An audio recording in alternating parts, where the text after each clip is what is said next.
Sorry, the police are looking into the petition by Nigerian singer Tiwa Savage. She's alleged that she's been bullied and threats have been made to her life by Davido, who is known as David Adeleke.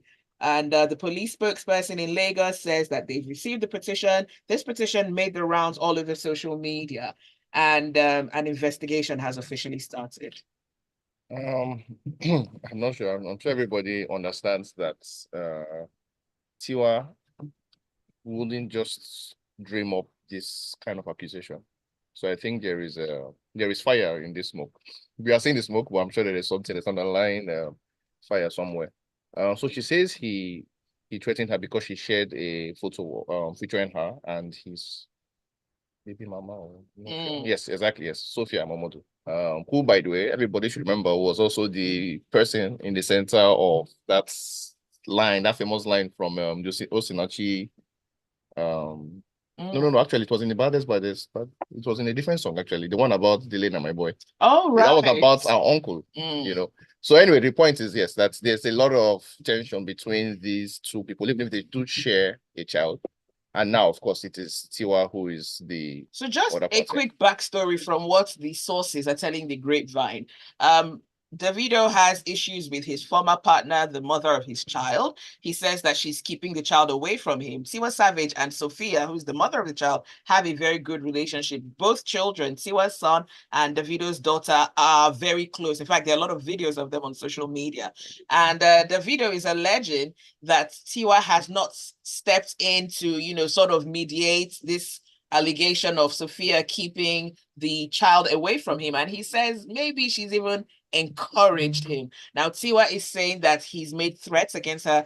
Her ex-husband has come out to say he's threatened his family, and he is not taking it lightly as well. It's like bottles, cutlasses, knives, everything's flying. Wow. Are we safe? Please. Don't overestimate what is happening. Don't magnify it. I think it's a case of just loose tongue. I'm hoping that is what it is. Loose tongue. What if threats are involved? It gets serious, or allegations of threats. No, of course. What I'm saying is it's still loose tongue. Like, I'm angry and I said certain things that I don't mean. That's what I'm hoping was actually like involved at the time. So, but of course, one party didn't take it, which is our right, of course, to say, you know what, I feel this is threatening, for me to like make an official report, which is what Tiwa has done. But I'm hoping that on the David side, on the Davido side, what has happened is he was pissed at the moment and said certain things, Hopefully that's he had no intentions of actually carrying out whatever it is what he said. That's at least my own hope, And now that the police is involved, I'm sure that means that there's absolutely no way Davido would do anything to Tiwa. But could there be the possibility that it's the fans, the clout and the people around that 30 BG gangs, how they move? It's maybe may not really be Davido amplifying all of this, but the fans are the ones. No, please, it's not fair. This is not fair at all. Did you read the statement Tiwa made? I just saw snippets of it, and she said categorically that she shared this video featuring Sophia Mamodu, and David responded to her, not even to her actually. Made the threat to her manager, and of course, it filtered back to her. And that's why she's taking the step to involve the police. So this is not a 30 BG, all of those clouds. James, what do you think? James has a very stern look. He even took off his glasses and then put it back on. Oh wow! James? No, I just swapped my glasses. So I think we have to look at it from what we saw online, right?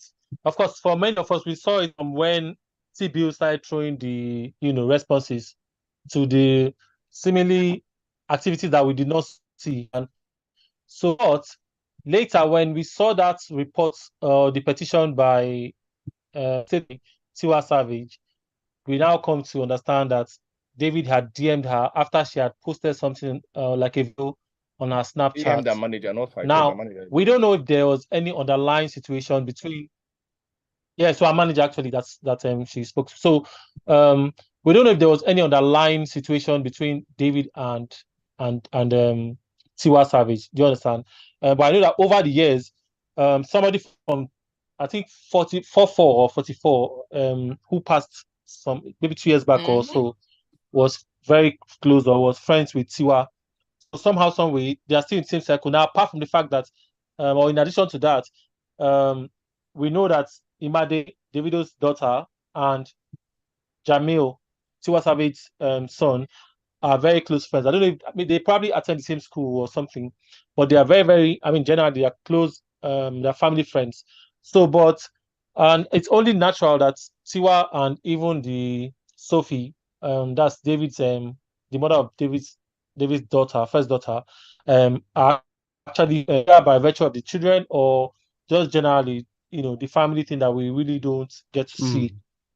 However, I feel like it's questionable when we have this kind of situation coming up where, and this is not the first time, even with David, where people are reporting him or calling him out on social media for threats or for misunderstanding or disputes, whether he's the one at fault or the other party at fault, but it's a common thing that has happened over time. And maybe not synonymous to him. I mean, it happens to people at different times. But when we have someone like people that you understand very well, that your children or your daughter and this person's child are close friends, it's very important that you need to manage the situation more carefully. Now, for T-Bills to be throwing threats all the way from America, saying this and saying that your father would, it just sort of, like I said, things have happened before where people now also think that the father will step in and try to, mitigate the situation. But whatever it is, I feel like this is still very shallow. I think that the police may not take it. I don't know if it's an investigation. I'll call it that kind of. I don't think it's a serious investigation. Like, it may not be that serious. They will just say, okay, please, let's just squash it and keep it moving. And then, talking about underlying situation, you can also check. Yeah. Okay. No, go ahead, James. Go ahead, James. Okay. I mean, you can also, when you look at it generally, guys. Do we have any song by Tiwa Savage and David over the years? Except we do. Okay, which one? Is it? It's on the Davido album. Which one? No, it's on Tiwa's album. I can't remember the title now, but we do. It has a video actually. It wasn't a big hit. But yeah, 2 years ago, I think. I'm just checking. I'm just checking, trying to evaluate relationship and past situations. I'm just trying to check that.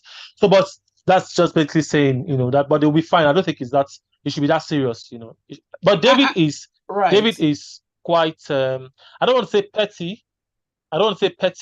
But David is very reactive. He can react to anything. He sees everything. I don't know how he does it, but he gets to catch everything that happens online, especially when it concerns him. The song, by the way, it's called Stockwell. It's on Tiwa's Celia album from 2020.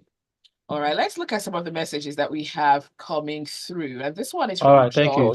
Josh said, Omas, leave the fans, though. This one is on Davido and Tiwa, and it looks like something had gone down before now. Tayo says, domestically, we have Babai Beji, Davido and Mommy J, Tiwa Savage, duking it out with the latter petitioning the 30 BG buff. These guys have had kids who go on play dates. For international delight, the beef is on between Stefflon Don and Jada Kingdom, and a certain burner might be at the center of it. And yes, I'll come back to that message. That's the one this guy was just imagine. People says, can we know the exact words that Davido is alleged to have used? Please, how old are the kids that you are calling them close friends? Children have friends from any age. You can be friends at any age. Exactly. And I guess the police, in the course of their investigations, will, if they find it relevant. Yeah, but I think James is right. It's not going to be an investigation. It's going to be a Davido come to the studio. Come to the station. Tiwa comes to the station. Exactly. Let's talk. Remember back in the day when Wizkid, Wizkid has his problematic phase. But I think for 5 years, I haven't really seen a Wizkid big thing per se. But when he had that issue with Linda, how both of them were invited. Wow. They talked it over. Right. So I think when it's on this level and it's pop stars, I think that's what they do. Just bring them to. But I think it was last year, there was a security breach at Tiwa's home.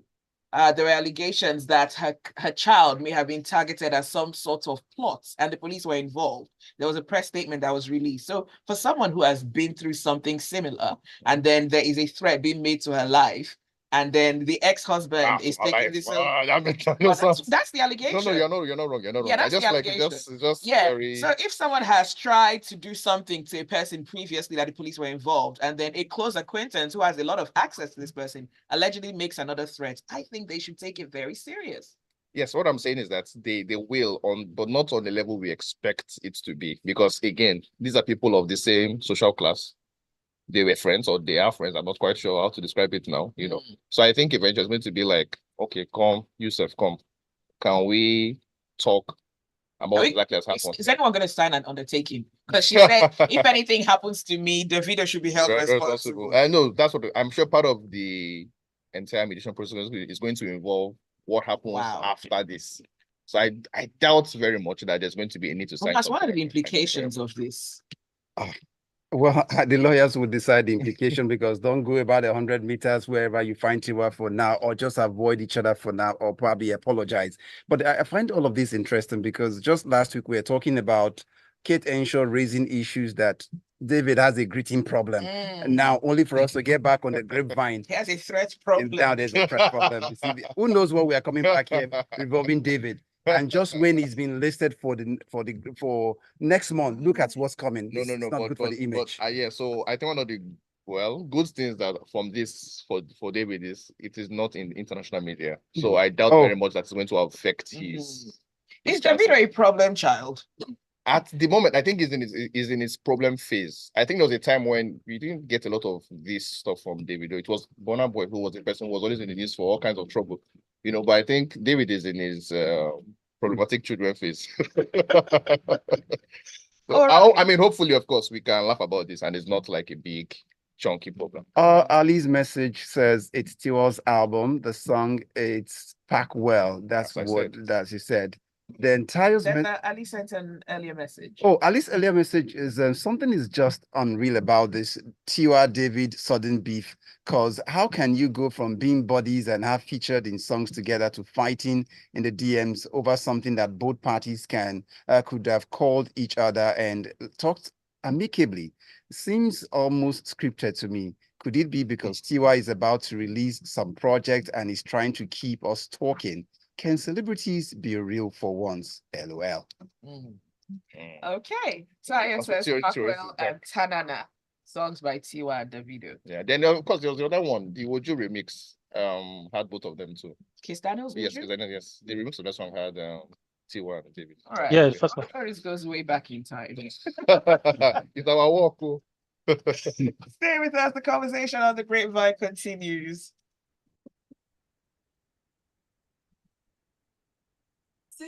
Love life. It's a little weird, Shao. This David in the news for Wahala, left, right, center. No, really, for me, I just feel and Tiwa is really popping lately in terms of vacation and yes, she bought a house recently in the UK. Okay, that got because I feel like our music hasn't. We haven't had not big Tiwa now. They announced the No, yeah, isn't it in the event? We are talking. I'm not talking about it. And no, read as you go. and no matter how. So guys, you know another thing I think. You know that David posted a video of himself and or not. He didn't post it. Somebody, you know, of course, maybe from his team or whatever. There was a video of himself and Choma on vacation. You know. I don't know. So imagine all of that. I think people care that he's with his wife. All of that loved up. Sorry. People do. They always whenever they post a video together. When people do, whenever they post a video together. Who posted the video? What's it? Davido and his wife. Of course they do. Yeah. Where they are two separate so casts. they think Yeah, Sophia is jealous. What I was gonna. No, what does that have to do with anything? No. What I was going to land there is that David sometimes can be paranoid about how people are reacting to it, especially when someone like Tiwa now decides to post a Snapchat or a video of herself and Sophie. I know it's not just anybody, Tiwa, so everybody would have seen it. Everybody would have seen it, and so David is just concerned, like, okay, why do you think this is the best time for you to now post yourself? What the hell and is David Sophie? to decide when Tiwa Do you understand that? what she's doing in her life? I get the point you make. Yeah, that guy. No. That's what I'm saying. Speculation. Let's not take. That's what I'm saying. But you can't rule it out. All of it was converged for us to see. No, I don't understand. But I think he has the right to not be pleased. Your wait now. Listen, the point is, my friend knows that I have an issue with this woman. She's sharing a video with that woman. It feels a little bit like you're slighting me now. Oh my days, dang, that is weird. So you have to come get permission for I post my friend. No, not permission. No, but consider my feelings. Wow. It is still the Yeah, Grapevine Oris. 98.1 That's still up. FM. And let's pick up the issues as we go along this morning. Let's pick up the next one. A documentary has been released and it's really going viral. And some persons may begin to ask, when, even if the living cannot breathe, can the dead even rest in peace now from what we see? They will not. Okay. Oh, wow. So this is a fallout from the BBC investigation documentary that has been released about deceased synagogue pastor TB Joshua, of how victims have come forward to begin to say some of the things they went through in search of solutions spiritually in that location. And so people have been talking. So why all of this coming at a time when the man has passed on, Oris? I think the first thing to state is that none of this was, quote, intentional. If you remember, TB Joshua died, in my own view, young. I think it was 57 when he died, which is, I mean, it's young for everybody, but especially for a pastor who felt like, who a lot of us felt like was immortal. That is especially young. So according to the documentary itself, I think by the third part, you realize that apparently the first set of interviews for the documentary was conducted days before he passed. Yeah. So he was still alive at the time. So this is just a case of, this was only going to come out. The question of his death wasn't in the equation at the time. So that's the difference. But I think it's also valuable to consider what the documentary says about the man. If you were alive in the 90s and you were like of a certain age, you would understand that TB Joshua always had a lot of suspicion around his activities. Was he a real pastor? Was it occultic? Was there a cult actually? Is the man genuine? You know, there's all of these things people were saying. Now, again, even a few years, not a few years actually, like almost 10 years ago, one or two of the people in that documentary had actually spoken against him, because once they left the CSCOA, Synagogue Church of All Nations, once they left the organization, some of them spoke out against him. What happened is, this is the BBC, so of course you've heard about it, you know, but at the time, not a lot of people in the media, not a lot of media organizations picked what they said. But this info was always there. In fact, one of the ladies, Bisola, in the documentary actually wrote a book years ago. Oh, yes. So now people are digging up videos that she's made in the past where she's actually like selling the book and talking about things in the book. So it's not a case of the dead needs to breathe. It was a case of the living should be choked. However, the living kind of passed on before the day of reckoning really began. I think it's very important that this documentary is out, and I've read, seen, talked about with people who have like different opinions about it. I'm very right from when I was a kid in the 90s. I was like, this guy, there's something about him that I didn't quite trust. So in a way, I now have confirmation bias, because I always felt like, you know, this guy was quite genuine, and the documentary kind of shows that. However, there are things that aren't quite resolved in the documentary, especially like his origins. Where exactly, I don't think anybody really knows where this man kind of dropped out from. You know, that's one. But also, there's a hint that there might have been something spiritual, but not the Christian kind, that he indulged in. Now, how that mixed with the miracles he performs is tricky, because even in the same documentary, they also like hint at a lot of it being faked. You know, one of the persons who speak on the documentary talks about how some of the things you saw on TV that seemed to have happened within like a 30 minutes, whatever, actually was like months long, where they were undergoing actual medical treatment and then presented as though it was an instant miracle that took place. So the question is was it a spiritual thing, or was it all acting? I don't know that the documentary resolves that particular thing. And for me, as a kid of the 90s, that was something I really wanted to, but I guess there's no way to actually ever find that out. All I can say now is that it looks to me like there was something a lot dubious about what TB Joshua was about. Silas, do you see this documentary as being the last of the installment we will get to see people dredging up the past of this man since he's passed on, about his activities while he was here? When it comes to documentation, visual documentation, or, you know, the way we've seen it by the BBC, it may be the last. It may be the last, but maybe as time goes on, you might still hear people talk here and there.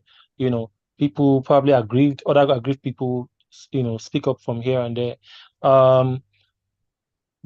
So like always just talked about the whole spiritual part of it. I mean, the spiritual part is basically the part where we cannot really, we cannot touch, we cannot know. Do you understand? But what's actually the focus of this situation, apart from the fact that they referenced the spiritual, situation, was that women or people Young girls actually were actually abused. saying, yes, at the time, we're actually saying that the man abused them. Can we say S-Wally on radio? I don't know if we can say. Okay, anyway, but you understand what I'm saying. Everybody, I'm sure a lot of people would have are following the story or would have seen or heard. So that he abused them when they were at that, whether even if they were older, even but bottom line was that the guy, sort of abused them. And you can tell from watching that thing how hurt or how unhappy they were or what they actually went through. Now, I know that there's a question of why did this thing come out now, 3 years later, or I think 3 years later, or is it 3 or 2, after the guy had passed on. 2 years. I also saw, the thing that they referenced the fact that the interviews were going on, or a second phase or third phase was ongoing when the guy died some days later. Now we don't know really. There's a lot. Let's not forget that there's one caller, Olawuye, right? Back in the day. Now, I did not get to see that story at the time. You understand? I did not see that story at that time.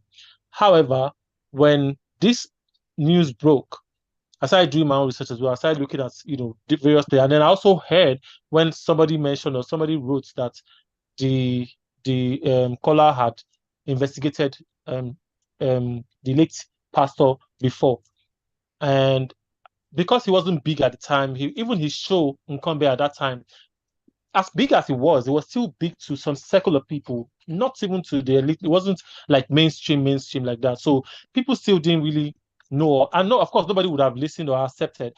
If you look at today's society, what has happened in recent time with various people or various, in quotes, pastors or men of God, in quotes. Look at what happened to Timi Dakolo's wife, what she reported one time, The allegations. That case is done and dusted. It's covered. Nobody's talking about it again. Nobody, and especially we have a system where even with the pastors, the government will give you security. You will be protected. Nothing will happen to you. You can do whatever they get away with anything. Respectfully saying, but in a situation like this comes out, what I also expect, I heard an analyst saying some days ago, is for not just the police, not just the government, even the church members. But you see, when you say the church members, a lot of people who are church members or whatever, loyalists, are also blind to the situation. People, and I don't know if we're going to like talking religion really right now, the way the Bible was written or the way it's what we were told, you cannot criticize God's anointed. You cannot criticize men of God. I'm anointed. So even God you, anointed whether me. as a Mama, Christian, aren't you anointed? We all no, are anointed. hold on. Even you, even we, yeah, that's. But you see, they will still tell you that your level of grace or anointing is different from theirs. No one can be sure. It's one of those things that they say cannot don't touch them, categorically be proven. We can be sure, Zibby. What? Do you understand? But people are blinded by these things. Look, let me tell you, even personally, maybe like, I don't know if I'll say maybe 10 years ago that I started saying that, okay, from now, is it this thing they're saying that this is 2024, no grief for anybody? Me, I'd gone on that mantra like 10 years ago when it comes to spirituality that, listen, I am not going to just listen to you tell me how this thing should work. I've come to believe that I also have a relationship with God myself. So when you preach, my own spirit is trying to weigh you. Like what Oris said just now, truthfully, from back in the 90s, even till date, I used to watch this guy suspiciously, like, guy. You think people had a Jonathan, I used to suspicious watch him like, idea? James, do you think he looked suspicious maybe because his method was just different? And as humans, are we conditioned to just follow and accept things that look like what everyone else is doing? People who are not locked in that whole religious situation will have the opportunity or have room to think, will have room to analyze, mentally look at the situation. Do you understand? They will not just be blinded by religion. Religion can be very, very, and the same thing applies with whether Christian or Islam, it can be very, very, like, it will block you out. You will not have any room to think reasonably. All You will right. not have any room to analyze the Okay, situation as let's look at human. some of the messages that we have coming through. This one is from Peter. Peter says, I have a friend who worked on the TB Joshua documentary, and it started way before he died. Yes, just like Oris and James stated. Josh says there's a follow-up podcast by the BBC called The Disciple. The people interviewed revealed a lot more. Tayo says, God knows his own. It's for us to be discerning the practice of our faith. I'm particularly interested in the account of his daughter that was born out of wedlock, allegedly. Very heartbreaking. Ibukun says the striking thing to me about the documentary is that the Lagos State Coroner's Office indicted the church leadership for the collapsed guest house, but they have not been held culpable. Exactly. Yeah. And this is what they say, that when justice is delayed in some way, it actually is denied. Yeah. But this is interesting. I mean, we have nobody who listens to Smooth FM who supports Stupid Joshua. I'm proud of that, by the way. Not really certain of that. No, but I'm saying no. Okay, from the All the responses. Okay, Nobody seems to be on Let's his see. side. There's some more messages coming through. Iox says, To counter you now. Let's Okay, move. so there's somebody who's on yes, his side. you referred I has to broken my heart. Your analysts need to be careful and circumspect. He referred to Timi Dakolo's case as being closed without anyone saying anything. However, the case was investigated and also went to court. Timi's wife lost. Properly law enforcement Okay, I'll have to took verify its that. full No, course. he's right. So I didn't know be that. careful, make careless statement. That's what he said. So No, but that's Okay, not. Yeah, sorry. but Can I that's come not in? pro. That's not pro TB, Joe. Can I come in Yeah. quickly on that? Yes, Respond to James. him quickly. Yes, I know that was close, but you know why I said that? Because of course I understood that when you check how long ago this has happened, court operates based on evidences, right? Evidence. Yeah. So no matter how emotional no matter how hot you might be, nothing would have happened, or it wouldn't have been even taken too seriously because there's no proof, there are no evidences. So I understand. I know that the case. I know what I meant when I said it just went like that, because there was nobody. It's when it comes to men of God, So it's nobody. your word You're against almost his. untouchable. Yes, that's what it Sometimes is. when it comes to things that religious leaders do, and this cuts across all religions now, it does almost feel like it's hard to differentiate if it's a church or a cult, because if a person speaks out relentlessly, they are attacked by members and supporters of that religious leader. It almost makes them immune. In a way, yes. There's a lot of emotions involved in religion, so it's almost like family, and people don't want you to talk bad about their fathers and their mothers and stuff, even if they feel the same way. Even if they feel the same way. So I think there's just too much riding on it, which is why, of course, there's always problems, religious strife everywhere. So I get it. Bubemi's message is waiting here, and Bubemi's message says people sought TB Joshua for power to address their issues and not necessarily to develop a better relationship with God.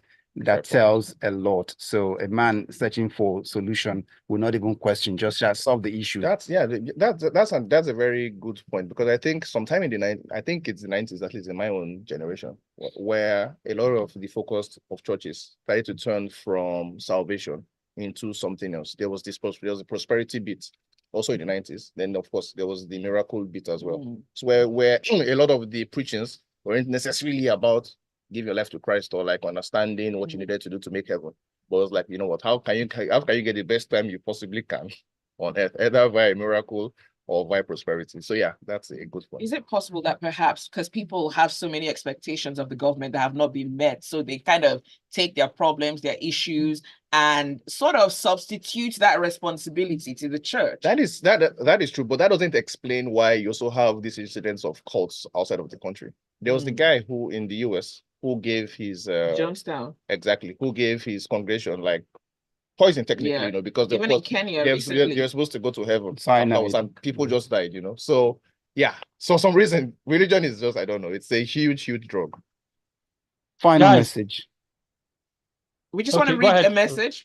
Go ahead, Omar. A final message. Xavier from Bagada says religion is the opium of the people. Yes. Back then, that road where the church is, you can't move there on Sunday. I guess they want the church to shut down.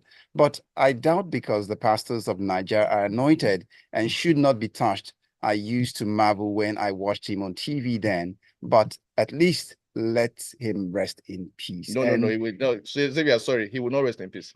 All right. Oris, Game over. with those type of allegations, you can't rest in peace. It will happen. game over at this point. Oh, Oris, wow. it's too late. No, When no, you're no, that's why gone, you're yes, gone. but at It's too least late. The his guy does not reputation know should what's happening suffer on X right now. while These here, are while still here. allegations, by the way. Let's just clarify that they Fair are enough. allegations. Fair enough. All right, that's all the time that we have for the Grapevine this morning. Thanks for listening. Thanks for your messages. They're quite a lot. Unfortunately, we can't read all the messages, but we'll read them after the show. Yes, and we can keep this conversation going on social media at Smooth981. Catch Oris Grab at James Silas, the James and Oris podcast. Something tells me you guys are probably going to have an episode about this. Will you? We should, but maybe not today. Okay, good. So keep an eye out to the James and Oris podcast. Oh, not on about YouTube. TB Joshua, no. Oh, okay. Creative difference. Creative difference right there. But okay, you guys will sort it out. We will.